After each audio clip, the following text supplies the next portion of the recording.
sleep together. She becomes pregnant. Well, the rest of the story you've read. Now, there's a couple sins there, aren't there? David now has committed adultery. A sin? Yes. He makes it worse by covering up. He makes that worse by committing murder. Remember the story of Uriah, Bathsheba's husband? He's got command over the armies, and he sends Uriah into the worst of the fighting, and then he says, now, when he's there at the front line, then I want all the rest of you to withdraw. So basically, it's 1 against 1,000. Not good odds.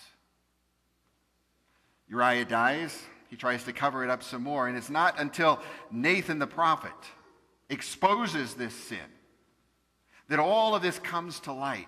Now, how is this different than what Saul did? You remember with Saul, he jumped in, decided he was going to make the sacrifice in place of Samuel.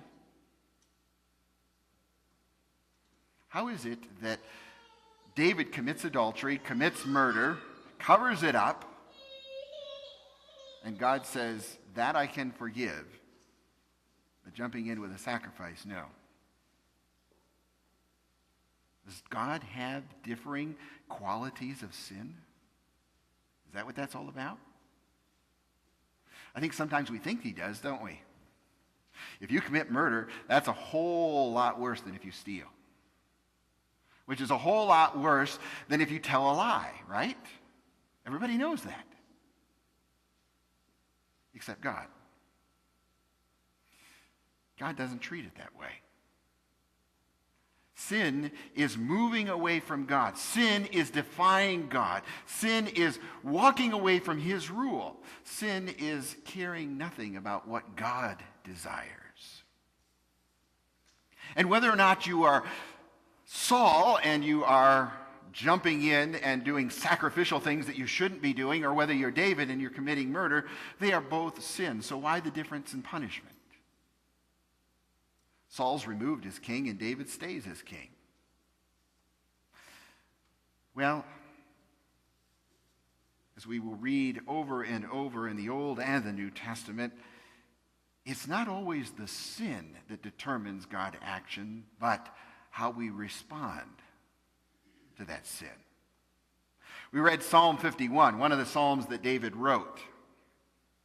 In there he says, Lord, it is against you and you only that I sinned. Different response than when Saul is saying, now, Samuel, couldn't you just make it look like we're okay when we get back to the elders? I don't want to lose face in front of them. Hear the difference? One of them's wanting to cover it up. The other says, no, this is who I am. This is what I did. I admit, God, I sinned. And I know that I'm deserving of any punishment that you give. And I know that I am deserving of you withdrawing your favor from me. That's what makes him a man after God's own heart. You see, David maintained a posture of worship. David maintained a posture of confession. And that meant that he was open then to receive God's forgiveness. You can't receive God's forgiveness if you haven't made room in your heart for it. And you haven't made room in your heart for it unless you've cleared out the things that you have sinned against. Unless you've put away the sin that consumes our very heart. David was willing to make that confession. David was willing to stand there before God, before Nathan his prophet, and say, I've sinned. I will do everything that I can to make it right, but I've sinned. So God forgives. And immediately, all of the consequences are gone, right? No. God's forgiveness doesn't necessarily mean that it wipes away the consequences. The consequences in this particular case is that the child that is born between David and Bathsheba dies.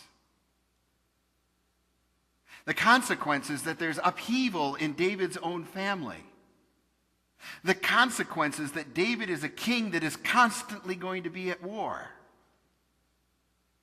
All of the things that God had wanted for David now were void. There were consequences. But one thing David had was God's forgiveness. God forgave David. He restored him. He renewed him. And he made promises to David that we could only dream about. One of those is that David's descendant would be the one that would take care of this problem of sin. That his descendant would come and be a king as David was king. Who would rule over all people and all creation for all time. That's a pretty amazing promise. Pretty amazing promise, particularly when you consider who it was made to. Somebody committed adultery, somebody who committed murder, somebody who tried to cover it all up, somebody whose whole family was falling apart. Are we there? Do we stand exposed and vulnerable before God as David was willing to do? Now, what are some of the other consequences? Well, as a result of all of this, we see Uriah, Bathsheba's husband, is a man of integrity, right? He has the opportunity to come off the field after a very fierce battle, and rather than going home and being with his wife, he says, no, my men are still out in the field, they're still fighting, I'm going to sleep in front of the door on the ground, just like they are. David's going, go, go, go, go. Who's the most man of character in that particular story?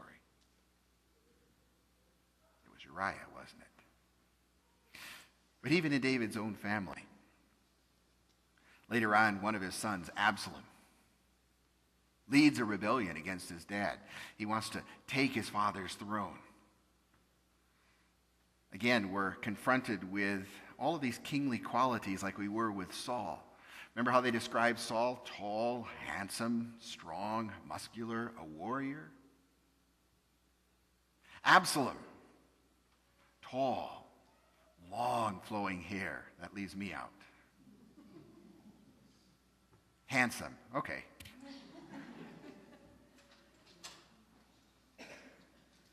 And Absalom totally fails.